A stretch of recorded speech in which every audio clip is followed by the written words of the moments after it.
Boa noite a todos. Que alegria estarmos com os irmãos, os nossos internautas, não só em Aracaju, mas nós queremos que em outros locais,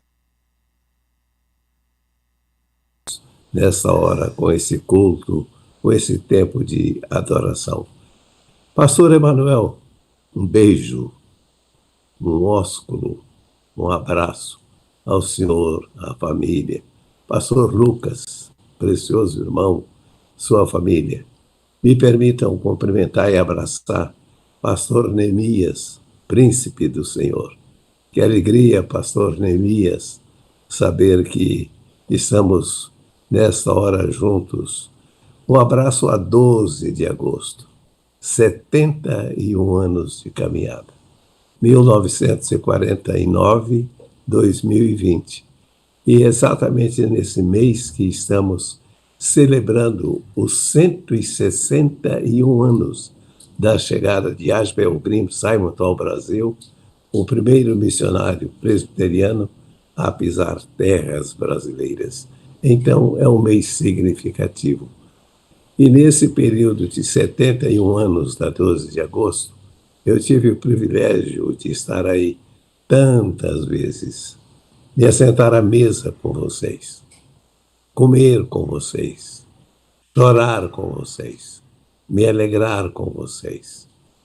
Que momento tão precioso. E aqui em Londrina, eu estava dizendo hoje aos meus amigos, hoje eu não sei se estou em Londrina ou se estou em Aracaju. Eu creio que meu coração está aí, o coração da Vani. Então, primeiramente, a Deus a honra, a glória, a força, o louvor. Estamos agradecidos ao nosso Deus. Que Deus seja louvado. A caminhada desta igreja, não é? Tão linda. A igreja que tem dado frutos. Deus seja louvado por isso. E nesses dias, quando nós nos sentimos separados, né, não temos o privilégio, a graça de nos reunirmos fisicamente, mas Deus nos permite, através da internet, nos comunicarmos e estarmos cultuando a Deus. Eu quero agradecer também ao Jordão. Eu não o conheço, mas ele está na área da tecnologia, nos assistindo. Muito obrigado, Jordão. Quero agradecer à pastora Cristina, que do tempo próprio vai mostrar aqui o seu rosto. A pastora Cristina, ela é uma dentista, depois fez teologia, tornou-se uma pastora e na nossa igreja ela é pastora também. Ela é um pouco filha nossa. Seu marido, que já é falecido, foi meu cardiologista, Dr. Flávio, por muito tempo. Então, ela está aqui nos prestando a sua ajuda valiosíssima, porque eu confesso que chegando aos meus 84 anos, já não tenho essa habilidade para trabalhar essa tecnologia moderna, mas a Cristina é versátil em tudo isso. Também agradecer a Vania, minha esposa, está aqui pertinho também, mandando um beijo, um abraço para vocês. Bom, já gastamos um tempinho nessa palavra de introdução, nessa palavra de coração aberto com vocês. Agora eu queria que vocês tomassem suas Bíblias e nós vamos olhar uma passagem muito bonita que está na carta de Paulo aos Efésios, no capítulo 5. Vamos começar a leitura com o versículo 22. As mulheres sejam submissas ao seu próprio marido como ao Senhor, porque o marido é o cabeça da mulher, como também Cristo é o cabeça da igreja, sendo este mesmo o Salvador do corpo. Como, porém, a igreja está sujeita a Cristo, assim também as mulheres sejam em tudo submissas aos seus maridos. Maridos, amai vossa mulher, como também Cristo amou a igreja e a si mesmo se entregou por ela. Nós poderemos estender essa leitura até o verso de número 33, mas vamos ficar com esses versículos que nós lemos. Nesta data, quando a nossa querida 12 de agosto celebra os seus 71 anos de organização, eu gostaria de deixar uma palavra de coração aberto com os irmãos. Eu vou estar atento, como se eu visse esse templo cheio, como de costume, olhando nos olhos de cada um. Eu não posso vê-los, mas posso senti-los aqui comigo. Então me acompanhe nesse raciocínio agora.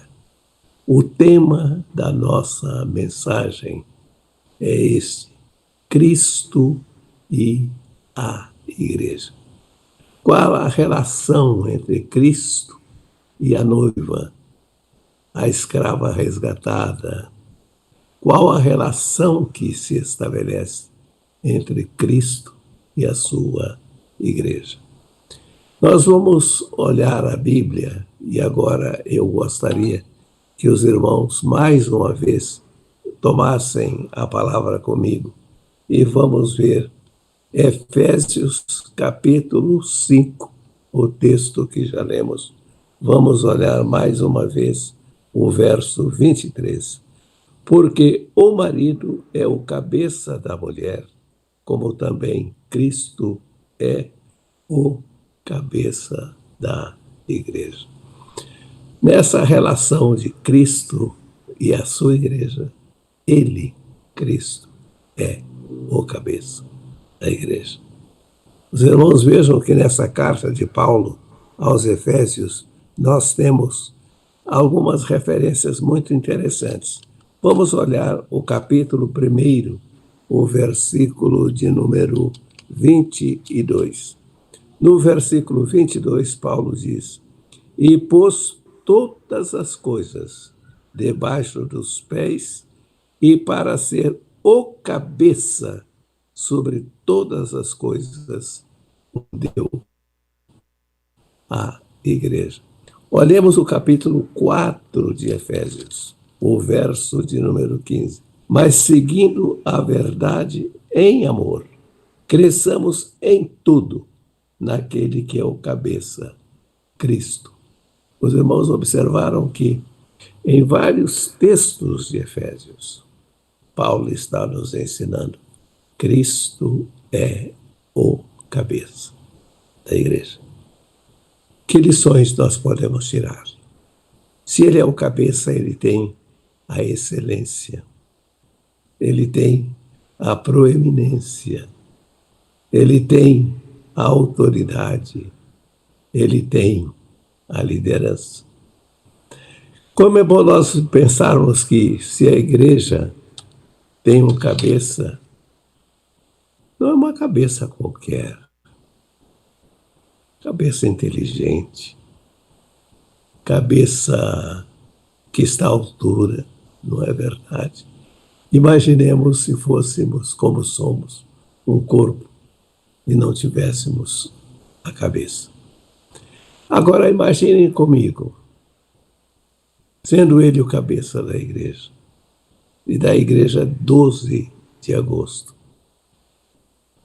A Igreja não está à deriva, a Igreja não está solta, a Igreja não está sem rumo, a Igreja não está sem destino. Ela sabe para onde vai. Por quê? Porque ela tem Cristo como cabeça. Eu fico me lembrando aqui das palavras de João Calvino, o reformador de Genebra. Há pouco tempo Deus nos permitiu estarmos lá e visitarmos a igreja de Calvino e tocarmos o púlpito de Calvino, onde ele abria a palavra e ele ministrava a igreja. E eu me emocionei. E quero citar aqui as palavras do reformador em relação a esta figura de Cristo como cabeça da igreja. Calvino diz assim: a história do mundo é a arena de Deus. Os irmãos entenderam isto comigo. A história do mundo é a arena de Deus. Deus não morreu. Deus está vivo. O trono não está vazio. Ele está no trono. Nessas horas que vivemos, às vezes, me perguntam, mas pastor, e a igreja como está? Eu sempre digo, ela está bem. Ela está bem. Lembro-me das palavras de um teólogo brasileiro chamado Antônio de Godoy Sobrinho. Certo dia ele me disse, Messias, em crise está a igreja, mas a eclesia, a igreja de Cristo, não está. Porque o cabeça é Jesus. Então, nesta noite memorável do dia 16 de agosto de 2020, nesse culto tão alegre, tão festivo, nós estamos dizendo que a igreja tem um cabeça. Agora, sem querer questionar e sem querer criar qualquer mal-estar, uma expressão polêmica, eu não vou fazer isso, mas dizer aos irmãos e aos amigos que estão nos ouvindo que o cabeça não é um homem. Não é um homem. Nós não podemos nos referir a uma autoridade eclesiástica dizendo ser ela o cabeça da igreja.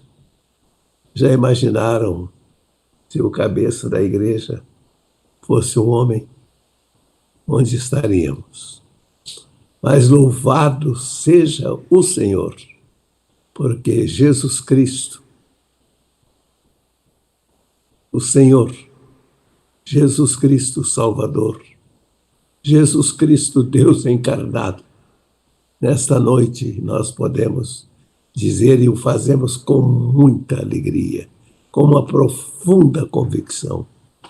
Nós estamos compartilhando esta palavra com a 12 de agosto. Seus líderes, as crianças, os jovens, as famílias, meus irmãos amados, vamos nos alegrar e dizermos juntos nesta noite: Jesus é o cabeça da igreja. Portanto, a igreja 12 de agosto, ela vai muito bem, porque ela está sob a égide, o comando, a liderança daquele que tudo pode, tudo sabe, daquele que é o Senhor. Louvado seja o nosso Deus. Cristo e a igreja. Da igreja, ele é o cabeça.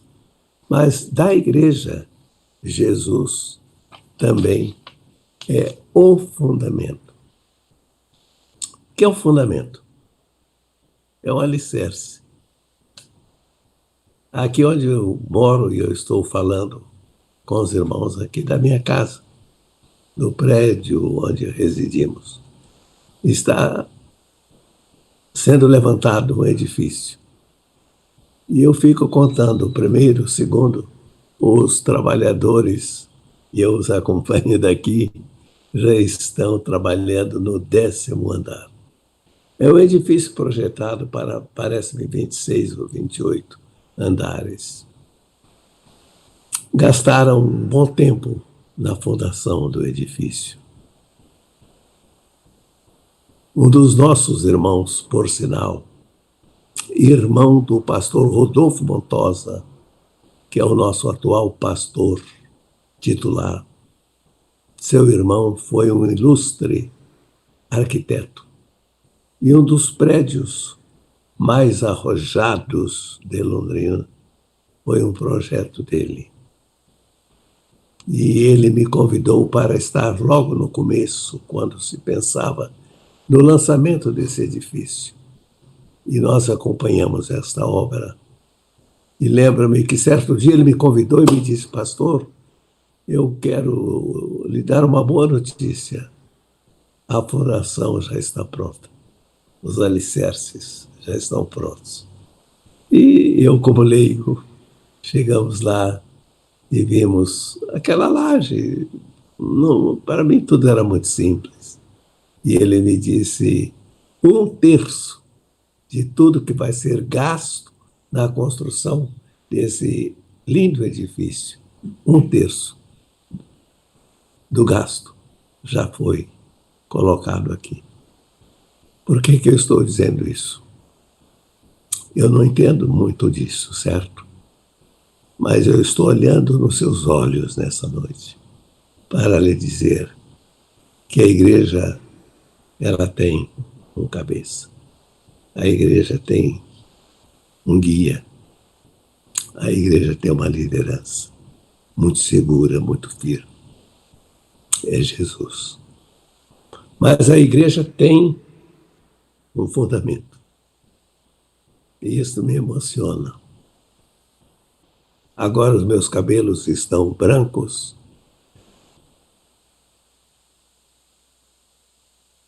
Eu completei 4. Há 67 anos, vai para 68, pregando o Evangelho, falando de Jesus. Vivi muitos momentos na vida da igreja. Quando eu digo igreja, não me refiro a uma denominação. Me refiro à igreja, corpo vivo de Cristo.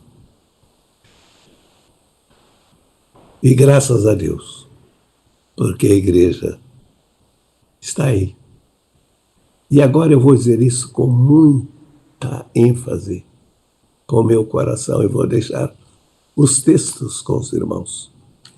Em 1 Coríntios, capítulo 3, versículo 11, Paulo diz que não podemos lançar outro fundamento além daquele que já foi estabelecido, que é Cristo Jesus.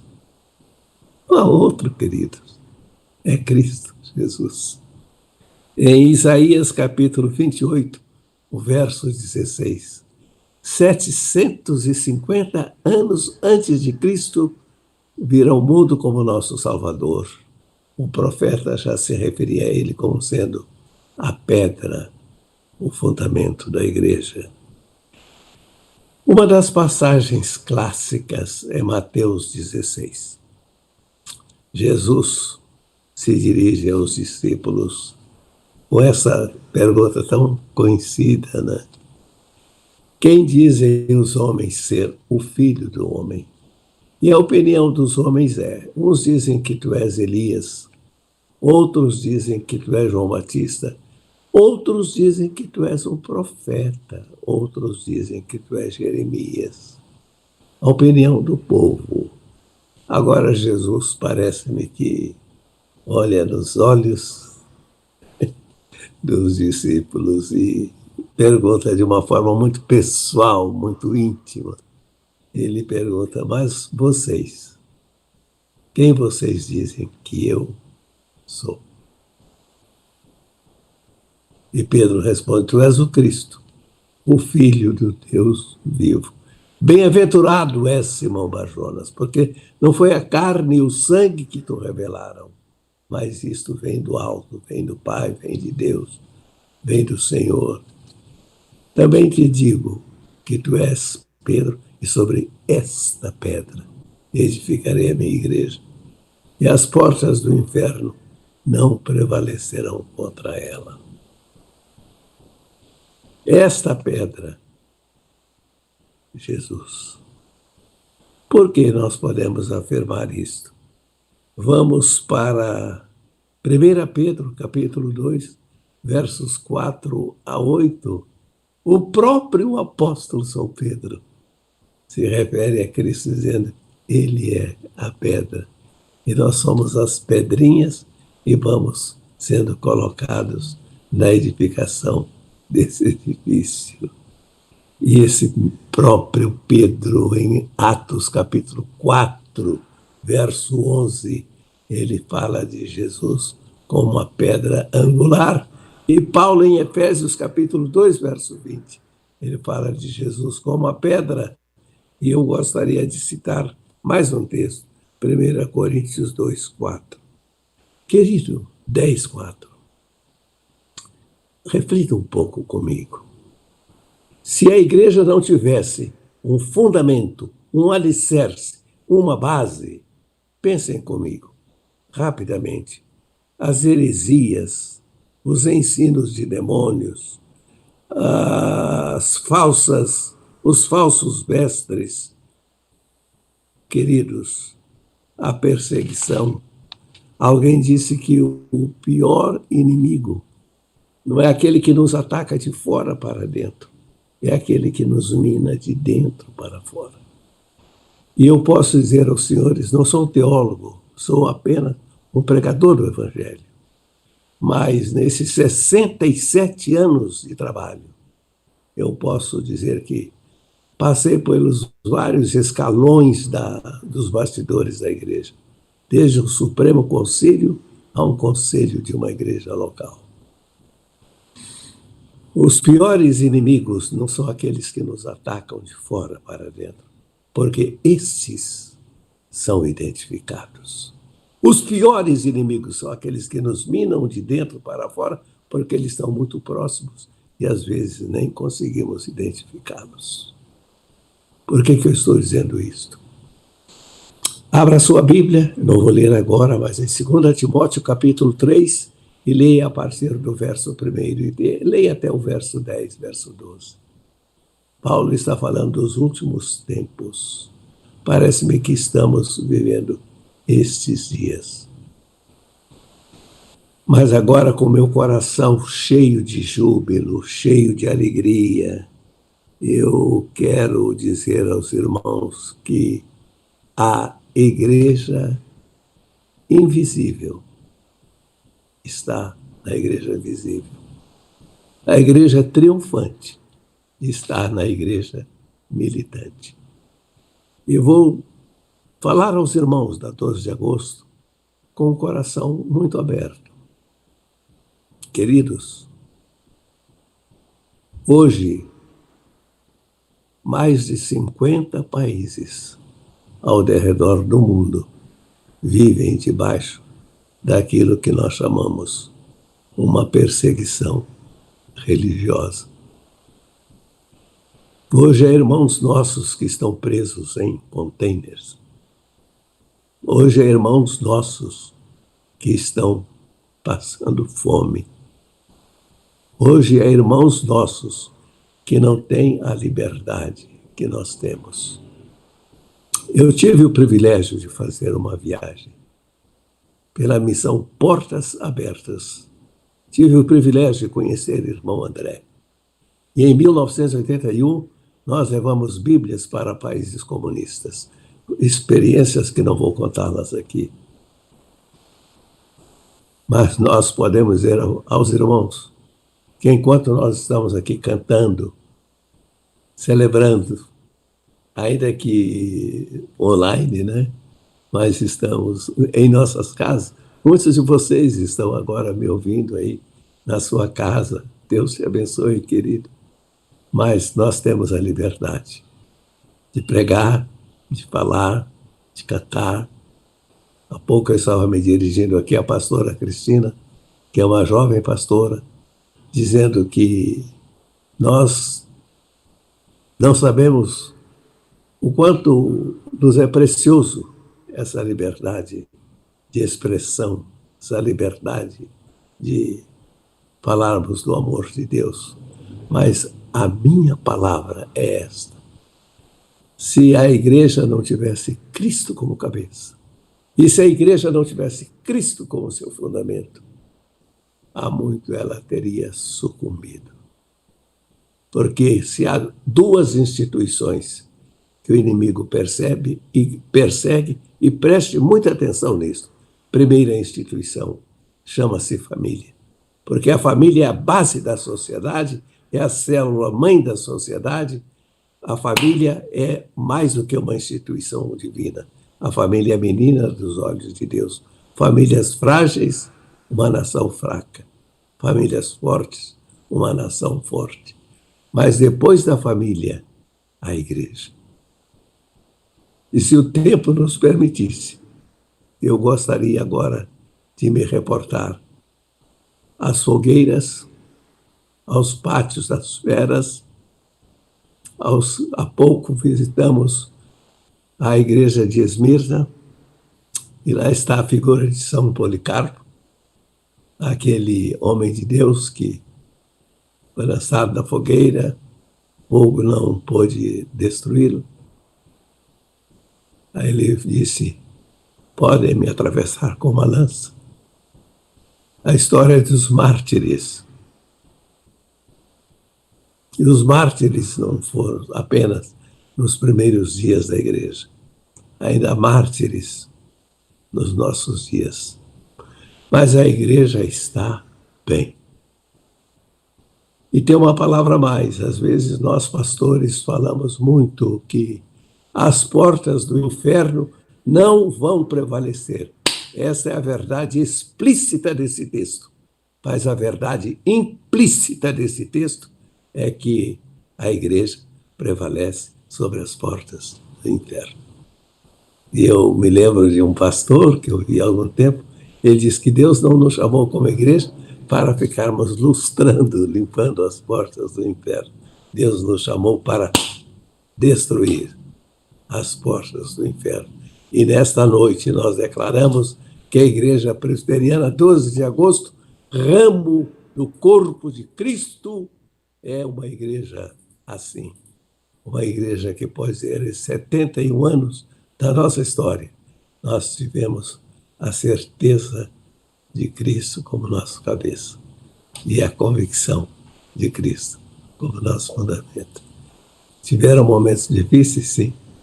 Momentos adversos, sim. Tempestades, sim. E talvez até trazendo essa passagem para a sua experiência pessoal. Talvez você esteja vivendo momentos na sua vida pessoal, na sua vida familiar, assim, mas tenha certeza, você não está à deriva. Você pode citar Isaías 25, verso 4, que Jesus é o seu refúgio na tempestade, ele é a sombra no calor. Glória a Deus. Vamos terminar. Cristo e a igreja. Cristo, cabeça da igreja.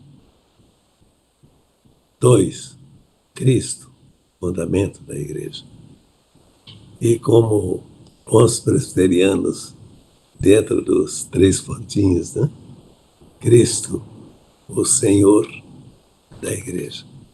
Cristo, o Senhor da igreja. Já me avancei no tempo, a pastora Cristina está aqui cronometrando o meu tempo. Se eu falar muito, depois ela me chama a atenção. Mas Cristo, Senhor. João, capítulo 13, versos 13 e 14.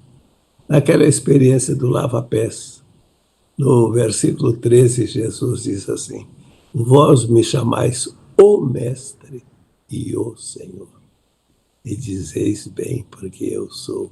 Ora, se eu sendo o Mestre e o Senhor, ou seja, o próprio Cristo disse, eu sou, não Senhor. Um Senhor.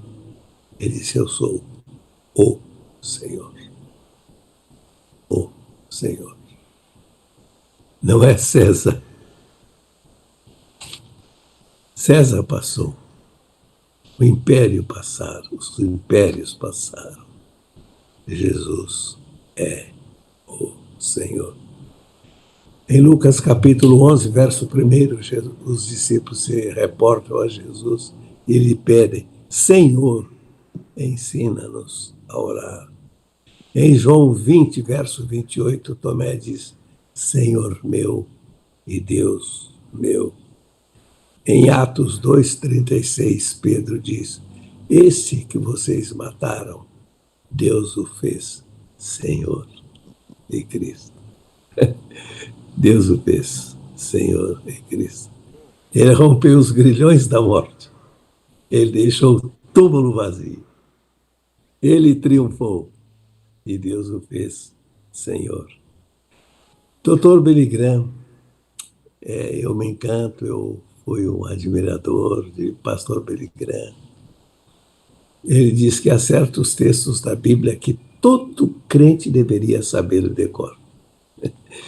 E um não é João 3,16. Ele diz que um dos textos é Romanos 10,9. Se com a tua boca confessares a Jesus como Senhor. Que maravilha! Emocionado, eu digo. Com a sua boca, confesse e diga: Jesus é Senhor. Talvez um dos textos mais lindos da Bíblia seja Filipenses 2, dos 5 ao 11. Decore esse texto. Memorize esse texto. Eu vou citá-lo só do verso 9 ao verso 11, onde Paulo diz que aquele que se esvaziou, aquele que se humilhou até a morte de cruz, no verso 9 ele diz: pelo que também Deus o exaltou sobremaneira. Ele deu o nome que está acima de todo nome, para que ao nome de Jesus se dobre todo o joelho, nos céus, na terra e debaixo da terra, e toda língua confesse que Jesus é Senhor, para a glória de Deus Pai. Chegará o dia em que, diante do Senhor, nós ouviremos uma voz: César, e Jesus é Senhor. Dero, Jesus é Senhor. Stalin, Jesus é Senhor. Fidel Castro, Jesus é Senhor. Messias, Jesus é Senhor. Todo joelho, negros e brancos, ricos e pobres, sábios e indoutos, grandes e pequenos, todo joelho se dobrará e toda língua vai confessar que Jesus é Senhor. E eu queria encerrar essa citação de textos com um dos meus textos prediletos, Apocalipse capítulo 19. Eu vou citar apenas o verso de número 16. O verso 16 diz: esse cavaleiro tem na sua coxa um nome escrito. Eu me emociono ao dizer isso. E lá está escrito: Rei dos Reis, Senhor.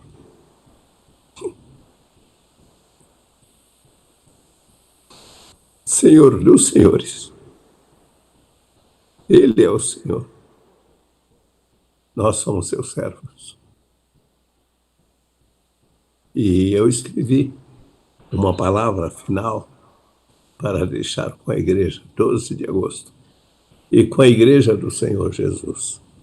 E a palavra é esta: nesta hora sombria, de medo, insegurança, incerteza, desespero, morte, o mundo mudou. O mundo está assustado, isolado, mascarado. O mundo parou. Não podemos mais beijar, abraçar, viajar e congregar. Mas a igreja não está em crise, a igreja não está morta. A igreja está viva. Ela é mais do que uma instituição uma organização. Ela é um organismo vivo. Ela tem Cristo como seu cabeça, ela tem Cristo como seu fundamento e ela tem Cristo como seu Senhor. Marchemos, prossigamos. A vitória é de Cristo, a vitória é da igreja. 71 anos, uma noite de reminiscências, de lembranças. Trazemos à memória o que nos dá esperança, mas olhamos o futuro com fé, sabendo que em Cristo somos triunfantes, somos vencedores. Grande abraço. Eu quero orar com os irmãos. Senhor Deus e Pai, obrigado pelo privilégio de estar em Aracaju, de estar com os meus irmãos da 12 de agosto, nesses 71 anos de caminhada. Oro pela sua liderança, oro pelas famílias, oro pelos jovens, pelas crianças. Peço que o Senhor continue abençoando essa igreja querida, que o Senhor a sustente sempre. E obrigado, porque esta é a noiva do Cordeiro. Esta é a igreja do Senhor. Louvado seja o teu nome. E levanto a minha mão aos céus, se porventura desses que agora estão conectados conosco, há um doente, há alguém aflito, há alguém desesperado, com o coração vazio, que nesta noite linda, vidas estejam sendo alcançadas com a salvação, com o perdão, com a vida, com a esperança, com a vitória em Cristo. Te adoramos e te louvamos. Obrigado por todos que participaram deste culto. Eu quero te louvar em nome de Jesus. Amém. Cristina, aparece aqui. Eu quero que a Cristina, ela é pastora, ela é nossa filha, né? Então, fala uma boa noite para ele. Boa noite, a graça e a paz do Senhor Jesus Cristo para todos vocês. É uma honra, um prazer estar aqui juntos. E parabéns para a Igreja de Aracaju pelos 71 anos de vitória, né? Porque há muitas lutas e por causa delas nós temos a vitória. E com certeza as portas do inferno não prevaleceram contra vocês e não vai prevalecer contra a Igreja de Cristo. Louvado seja Deus. Amém. A Vani está aqui por perto, ela não vai aparecer, mas ela está mandando um beijo, um abraço. Deus os abençoe. Muito bem, pastor. Reverendo Messias Anacleto Rosa e doutora Cristiane Violo, permaneça aí, doutora. Permaneça aí ao lado do pastor Messias, permaneça. Nós queremos agradecer Reverendo Messias Anacleto Rosa, doutora Cristiane Vignolo, muito obrigado. Receba um abraço sergipano. O abraço sergipano é sustância, viu, doutora? Doutora, muito obrigado. Receba a nossa gratidão. O som saiu direitinho aí, pastor? Perfeito. Maravilha. O nosso Deus é o Senhor da tecnologia. Deus seja louvado. Amém. Estou com vontade de dar um abraço, um beijo, viu, pastor? Um abraço virtual. Um abraço pro pessoal aí do Louvor, pastor Lucas, todos vocês aí, viu? Pastor Lucas está aqui. Permaneçam aí. Vocês. Permaneçam. Irmã Avani, um grande abraço, irmã Avani. Muito obrigado. Muito obrigado mais uma vez. Eu quero também agradecer a Jordão aqui, ao nosso técnico Jordão Patrocínio. Jordão. Muito obrigado, pastor. Um grande abraço. E nós vamos continuar. O pastor Lucas e a equipe de louvor. Agradecendo, irmã Avani, muito obrigado, irmã Avani. Um grande abraço. Continuem orando por nós, que nós oramos por vocês. Irmã Avani. Um abraço da irmã Sheila também. Doutora Cristiane Vignolo, muito obrigado.